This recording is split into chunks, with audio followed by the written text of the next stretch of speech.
আবার আরেকটু মরিচ গাছ লাগাই দেওয়া সবাই কোনো এক জায়গায় সালাম ভাই এটি শেষ হইতে যেন আবার নতুন গাছ হয়ে যায়। সে একটা মরিচ সিটিয়া বললেই ভালো, মানে খামার করেছে তার খামার বাড়ি সিটিয়া বললে হয় কি, মানে ওর শিকড়টা একবারে মাটিতে সুন্দর মতো ঢুকে যায়, নড়াচড়া পায় না।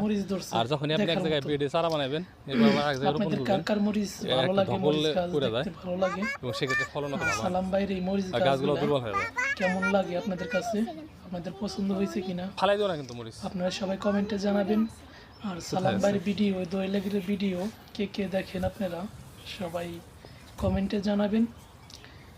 আমার কাছে তো অনেক ভালো লাগে সালাম ভাইয়ের দোয়েল এগ্রির ভিডিও, যত ভিডিও তারা ছাড়ে সম্পূর্ণ ভিডিও আমার কাছে নষ্ট হয় না, ভালো লাগে। বুঝলেন? তাদের সব ভিডিও 10টার ভিতরে 2টা নষ্ট হবে, এটা স্বাভাবিক। আপনাদের কাছে কেমন লাগে আপনারা কমেন্টে জানাবেন।